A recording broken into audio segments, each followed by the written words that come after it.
Hello hello friends, everyone good morning. My name is Kundan Kumar.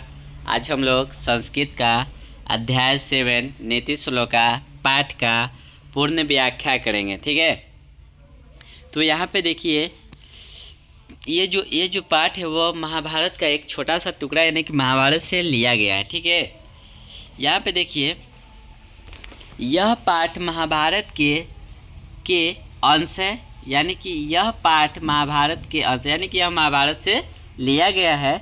जो अध्ययन यानी कि जो अध्याय 33 से 40 से लिया गया है। ठीक है, ये विदुर नीति कहलाता है। ये क्या कहलाता है? विदुर नीति कहलाता है। जब युद्ध का समय नज़दीक आ रहा था तब धृतराष्ट्र ने अपने प्रिय मंत्री महात्मा विदुर जी से कुछ प्रश्न पूछते हैं। ठीक है, जब वे प्रश्न पूछते हैं तो उनका जो मंत्री होते हैं वे समुचित यानी कि सभी प्रश्नों का यानी 10 प्रश्नों का सही उत्तर देते हैं। ठीक है, तो यहाँ पे देखिए पहला प्रश्न क्या पूछा जाता है। ठीक है, तो यहाँ पे देखिए पहला प्रश्न पूछा जाता है कि बताओ कि ज्ञानी यानी कि पंडित कौन है। कौन पूछते हैं? महात्मा विदुर जी से कौन पूछते हैं? तो धृतराष्ट्र पूछते हैं। धृतराष्ट्र अपने मंत्री विदुर से पूछते हैं कि बताओ कि ज्ञानी यानी कि पंडित कौन है। तो वहाँ पे महात्मा विदुर बोलते हैं कि पंडित वह नहीं जो मंदिर में पूजा करता है, पंडित वह है जिसके कार्य में शीत उष्ण भय तथा डर बाधा न डालता हो। ठीक है, तो यहाँ पे हमारा पहला श्लोक समाप्त होता है। अब हम लोग देखेंगे दूसरा श्लोक। दूसरा श्लोक देखिए, दूसरा श्लोक में क्या प्रश्न पूछा जाता है। ठीक है, तो दूसरा श्लोक में यही प्रश्न पूछा जाता है कि बताओ कि पंडित कौन है। ठीक है, ये वही क्वेश्चन दोबारा पूछा जाता है। ठीक है, तो यहाँ पे देखिए क्या होता है। तो महात्मा विदुर बोलते हैं कि देखिए सभी के तत्वों को जानने वाला, सभी के उपायों को जानने वाला, सभी के कर्मों को जानने वाला मनुष्य को लोग पंडित कहते हैं। ठीक है, उसके बाद तीसरा देखिए, तीसरा श्लोक में क्या पूछा गया है कि मूर्ख कौन है। ठीक है, तीसरा श्लोक में पूछा गया है कि मूर्ख कौन है। ठीक है, तो यहाँ पे देखिए मूर्ख यानी कि जो मनुष्य है, तो उसका उत्तर देते हैं वो कि जो मनुष्य बिना बुलाए किसी सभा में प्रवेश करता है, बिना बोले अधिक से अधिक बोलता है और वैसे व्यक्तियों पर विश्वास करता है जो अविश्वसनीय है, वे मनुष्य मूर्ख कहे जाते हैं। ठीक है, तो यहाँ पे हमारा तीसरा श्लोक समाप्त होता है। अब देखेंगे चौथा श्लोक।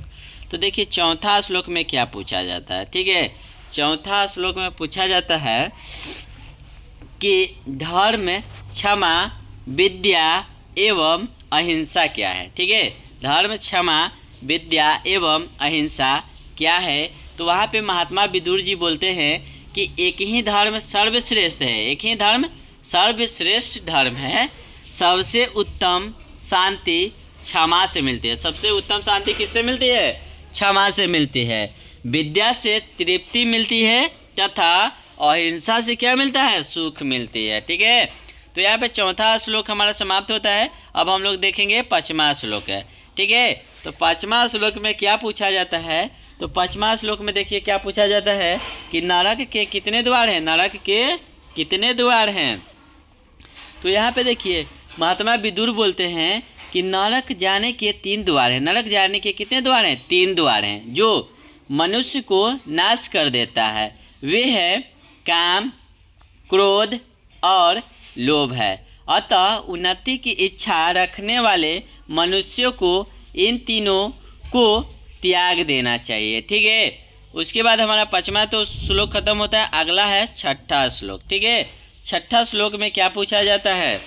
तो छठा श्लोक में यह पूछा जाता है कि बताइए कौन सा दोष मानव में होता है जिसे त्याग देना चाहिए। ठीक है, तो यहाँ पे उनका उत्तर वो देते हैं महात्मा विदुर।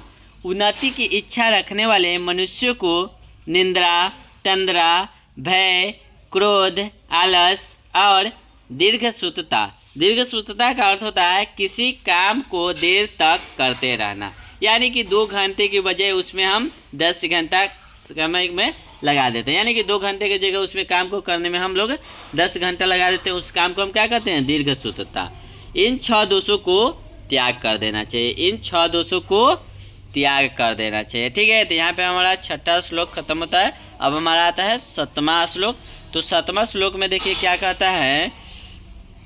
7वां श्लोक में कहा जाता है कि रक्षक क्या है, रक्षक क्या है। ठीक है, तो सत्य से धर्म की रक्षा होता है। सत्य से किसका रक्षा होता है? धर्म की रक्षा होती है। ठीक है, परिश्रम से विद्या की रक्षा होती है, श्रृंगार से रूप की रक्षा होती है, और अच्छे आचरण से खानदान की रक्षा होती है। अच्छे आचरण से खानदान की रक्षा होती है। ठीक है, उसके बाद देखिए 7वां श्लोक हमारा समाप्त होता है। अब देखेंगे हम लोग 8वां श्लोक। ठीक है, तो 8वां श्लोक में पूछा जाता है क्या कि सच्चे और कट्टू वचन क्या है। सच्चे और कट्टू वचन क्या हैं?